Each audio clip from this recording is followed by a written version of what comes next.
नमस्कार, प्रणाम, हर हर महादेव। हम प्रियंका देवी कुशवाहा और हमारे यूट्यूब चैनल भोजपुरी गीत में रउआ सभी के स्वागत बड़ुए। रउआ सभी के बीच में बहुत प्यारा सा हम बेटी विवाह गीत लेके आ गए बनी। गीत के पूरा जरूर सुनम जा, वीडियो को लाइक शेयर जरूर करब जा। अभी तक ले चैनल के सब्सक्राइब नहीं किया कैले, चैनल पर नया बन जाता चैनल के भी सब्सक्राइब जरूर कर ले जा। कमेंट बॉक्स में लिख के भेजम जा हमारे गीत बेटी विवाह कैसा लागल है, गीत के कहाँ से सुनत हैं जा जरूर लिख के भेजम जा। तो चलिए जा रउआ सब के हम बेटी विवाह गीत सुनावतनी। कोठावा ऊपरा बोलिया कोइलर बोले रामा कोइलर बोलिया सुहावन लागे रामा कोइलर बोलिया सुहावन लागे रामा।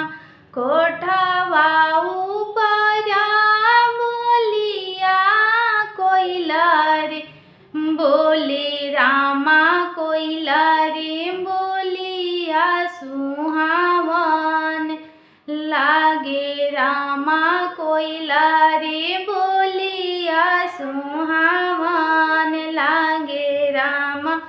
होते भीनो सरवा कोइलर बिदैया मांगे रामा कोइलर बोलिया सुहावन लागे रामा कोइलर बोलिया सुहावन लागे रामा।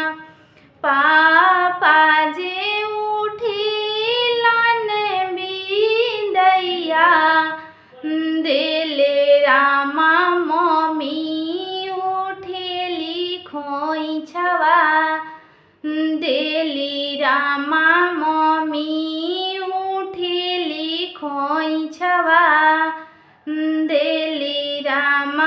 खोइछा की देते मम्मी नयनवा डरली रामा अब बेटी सपनवा भैली रामा अब धियावा सपनवा भैली रामा। चाची जी उठली खोइछवा देली रामा अब बेटी सपनवा भैली रामा अब धियावा सपनवा भैली रामा।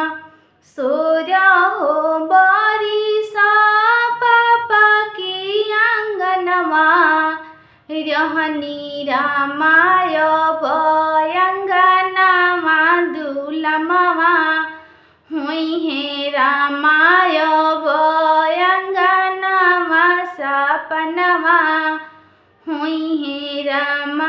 16 हो बारिशा मम्मी की आचरवा खेलनी रामा अब चरवा सपनवा हुई है रामा अब चरवा दुलमवा हुई है रामा। भैया जे उठिलन बिदैया देले रामा भाभी उठेली खोइछवा देली रामा भाभी उठेली खोइछवा देली रामा। खोइछा की देती भाभी नयनवा डरली रामा अब ननद सपनवा भैली रामा अब ननद सपनवा भैली रामा।